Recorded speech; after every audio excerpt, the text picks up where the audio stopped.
A few months ago, I made this video on the ISD 1820 sampler and what it could do. Here's a demo of the sampler that I built. Now we have that sample recorded. Let's try it.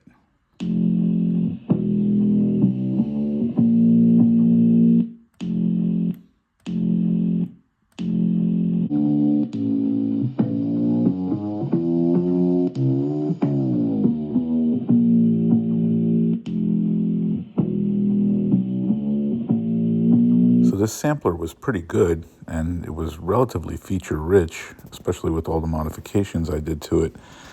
But overall, it left me wanting something more after trying it. It was lacking certain key features, even though you could record and play and had automatic gain control, and you could control the speed of the playback and the sampling frequency. It was lacking in the memory. It was fixed memory. It had memory that could not be accessed. This was a special analog memory. And because of that, you couldn't play it in reverse, and you couldn't manipulate any of the addressable bits. And so there were no on-the-fly effects that you could add to it beyond what it could do on its own. So that was my rationale for sort of rebuilding the ISD 1820 chip from the ground up and trying to add all of the components that I felt was missing from it, and while keeping all the other features, and build a sampler, looper, and effects module from scratch. At the core of this is a RAM chip. I elected to use volatile memory rather than an EEPROM, although an EEPROM could also be used in a project like this. And I wanted something that holds 128 kilobytes worth of data at a sampling frequency of 16 kilohertz. 128 kilobytes of data is equivalent to approximately 8 seconds. Now, that could be changed based on the sampling frequency. However, 16 kilohertz should provide a fairly robust sampling frequency for decent quality, and 8 seconds is plenty length that I would need. So I selected this AS6C1008 128 kilobyte static RAM chip. The RAM chip has 17 addressable lines, and in this clip from a previous video where I programmed the chip, at least the first few address lines, manually, all you have to do is basically take the write enable signal and pulse it low to ground at each individual address line, while manually plugging in the data that you want into the data lines, and while the output enable is high and the chip enable 2 is high and the chip enable is low. And if all of those criteria are met, you can program the data into each of the address lines that you want.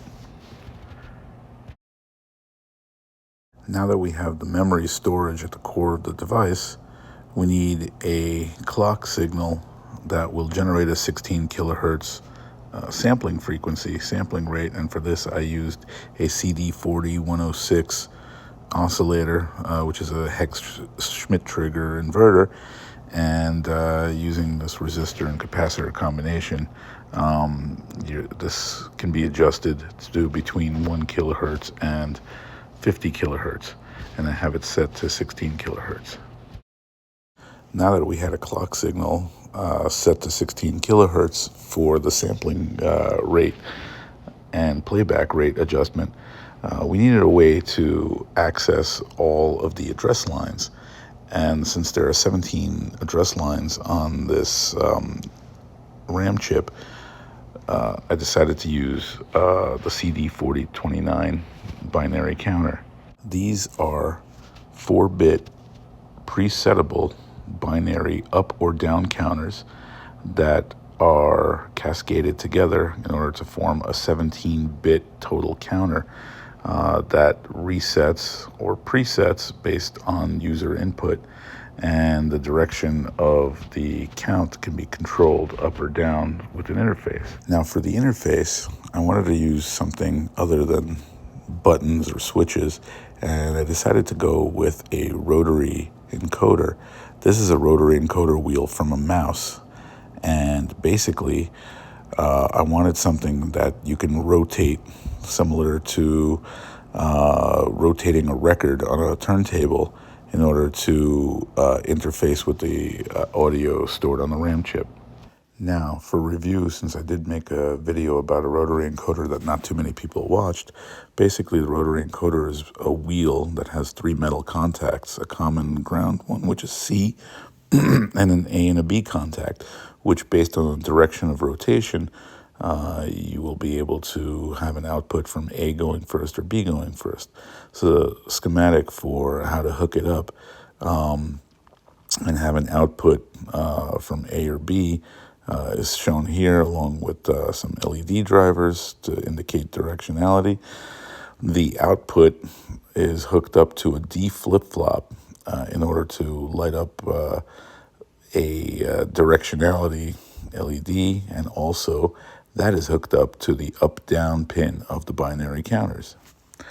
So here it is in action, being tested, and you can see the count going up on the 17 LEDs, and based on the rotation of the wheel of the rotary encoder, you can see the count going up or down, and this is being clocked in at 16 kilohertz.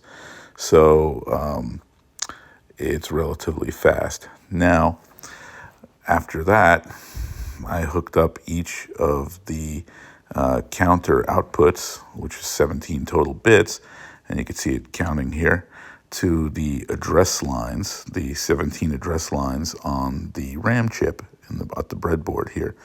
And once the address is input, the data stored at that address will be available for output. So in this way, you can read the chip quickly just by address control. Now that we can manipulate the address lines on the RAM chip, we need to find a way to input audio data into the data lines, the 8 data lines of the RAM chip. And so in order to do this, we have to convert basically AC data into digital data. And how do we do that? First, we have to take that audio input data and put it through a preamplifier, which in this case I used an LM386 chip. And basically that's a single rail op amp that takes AC data that's centered around the 0 volt line and has negative voltages, and centers it in between 0 and 5 volts. Now we have to take that 0 to 5 volt analog voltage data and convert it into digital data using an analog to digital converter. And since there are 8 bits of data lines, I used an ADC 0804, which basically puts out the data, the analog data, or the digital data in to 8 bits. And you can see here the chip as described. You have VCC and ground. Pins 1 and 2 are the chip select and read pins, which are always grounded. However, the chip select pin can be used to turn the ADC off and on. The resistor and capacitor combination here, which is a 10K resistor and a 150 picofarad capacitor, are basically set the internal clock rate, which is really high on the chip, about 1.2 megahertz. The pins 3 and 5 are interconnected to leave it in standalone mode. The audio input pin is pin 6, and then the rest of the pins are basically analog, digital grounds, half the voltage grounds. And here you can see the 8 data output pins for pins 11 through 18. Here you can see the analog to digital converter in action using just a voltage divider potentiometer. And you can see the binary data being output on the LEDs as it goes up and down. Once we have the 8-bit audio data stored in the RAM chip, we need to be able to get it out of the RAM chip and actually listen to it. And so in order to do that, we need to reconvert the digital data back to analog data. And in this way, we use a digital to analog converter. Rather than using another chip that's a separate digital to analog converter, I use basically an R2R resistor ladder. Now, the way this works is using 1K and 2K resistors set up in this fashion. Basically, the output digital bits are given different weights and all combined to give you a total output analog voltage. For instance, the most significant bit here is worth 1/2 of the total voltage, which in this case is 2.5 volts. The second most significant bit is worth 1/4 of the total voltage, and so on and so forth until the least significant bit, which is worth 1/256th of the total voltage. The output of that is basically a 5-volt peak-to-peak voltage centered around 2.5 volts, and in order to get rid of the DC offset, we basically put it through a large capacitor and then put it out to the amplifier or speaker. Additional filtering or amplification could be done at this point, but it's not necessary with line level voltage. Now, just a quick word about the bus. So all of the data lines from the RAM chip, as well as the analog to digital converter and the digital to analog converter, which leads to the output, are all interconnected. And in order to prevent one from being on and the other from being off, and what we call bus contention, I put switches on all of these various areas in order to prevent output coming out of the RAM chip while input is being pushed into the RAM chip. So here we have the write enable as a switch, as well as the output enable of the chip, which is normally active low, as well as the chip select of the analog to digital converter, which has to be on, and the output enable has to be off at the same time in order to prevent bus contention. Now let's test all of these elements working together out. So we're going to put it all together. Here's the rotary encoder, which controls the oscillator and direction. This is our binary counter, which controls the address lines of the RAM chip, and it goes in the direction based on whichever way this is turning. This is forward, this is backward, counting down. And this is our RAM chip, where I pre-recorded something, and this was our analog to digital converter with the audio input coming from an old iPhone here. And let's test out the sound.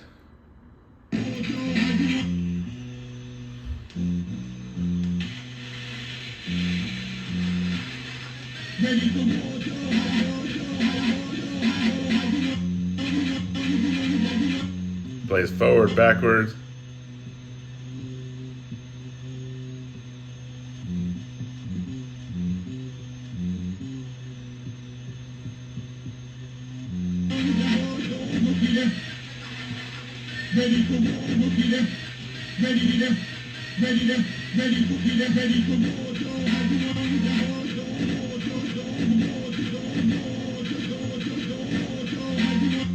And you can control the speed.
Let's see. So that's it. Now, before I'm done with this, I wanted to add an additional feature to this, which is to try to mimic the sound of a record player or a cassette player stopping or being stopped or being forced to stop. And the sound doesn't stop abruptly. It slows down from a very fast speed to a very slow speed. And in order to mimic that, I decided to use a separate clock circuit, which is also switchable from the main clocking circuit on the playback. And what it is based off the CD4046 oscillator, which is a voltage-controlled oscillator. It's very easy, straightforward voltage-controlled oscillator. Now, I described this in detail in my last video, but basically you take a resistor and capacitor combination to set your frequency range of your oscillator, and using a voltage input on pin 9, you can go between 0 and the maximum target frequency. Now, in order to control this, I put an envelope generator, basically just a simple decay envelope generator to this, and in order to control the voltage with a pulse from the rotary encoder. So here this is on the breadboard being tested out, and basically you could see it when I press 5 volts, it oscillates at a maximum frequency of 150 kilohertz, which is about 10 times the sampling frequency, so it'll play the sample back 10 times as fast. Now this could be adjusted, and with the envelope generator, every time I trigger it with a short pulse, you could see it decay down slowly in frequency. And so this could be mimicked with the playback frequency, and this is just one effect that can be used and can potentially generate a DJ scratch type of sound effect going backward and forward through a recorded audio sample on the RAM chip. And here it is in action. So here's the latest update to this. And so basically, here I have a RAM chip that's going to be storing this audio data that comes from this analog to digital converter. So I am going to put the ADC on, and I'm going to try to record some of this music.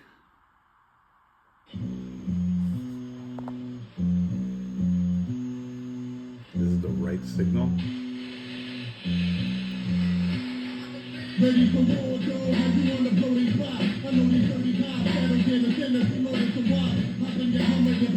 And that's it. Holds 8 seconds.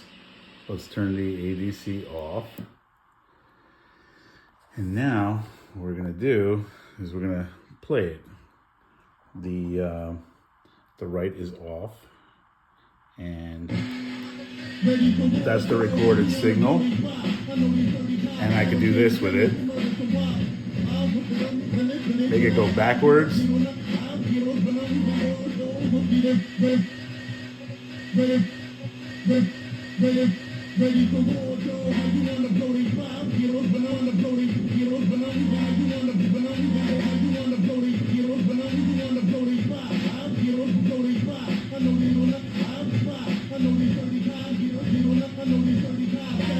Now let's try to change it up a little bit.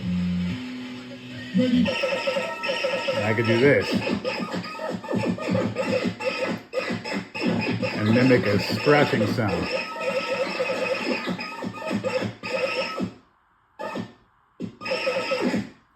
And I have the envelope generator on this that generates an envelope that makes it slow down slowly, and it makes it sound, and I can increase that by putting more decay on the actual envelope. Let's try that.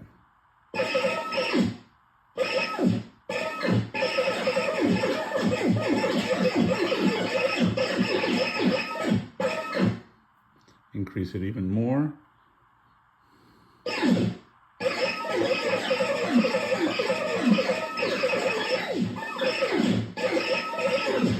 So when it stops, it sounds like a record scratch stopping.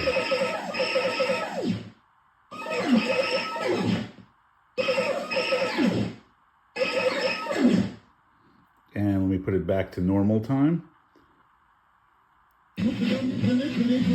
It's backwards now. Let me make it go forward.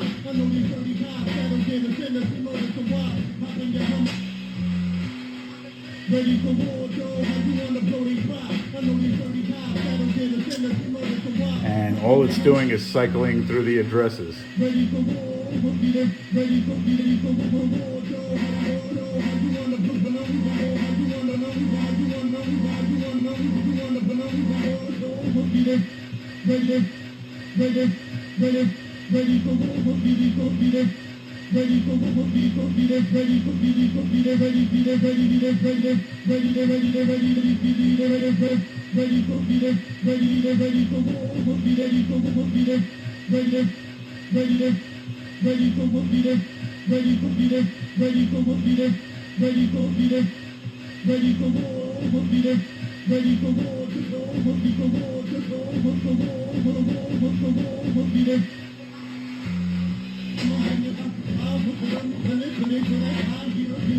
And all I have to do is turn off the output enable on the RAM chip and it stops.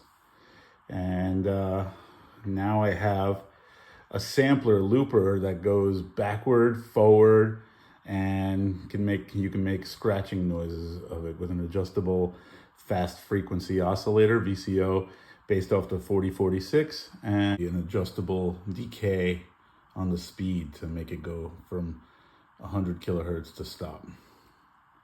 Now we have a digital sampler using that combination. Thanks for watching. I'm going to leave you guys with the schematic if you're able to see it, if it doesn't hurt your eyes here. But let me know of any new features or any additional ideas you have on this project or any other project, and I'll try to build it.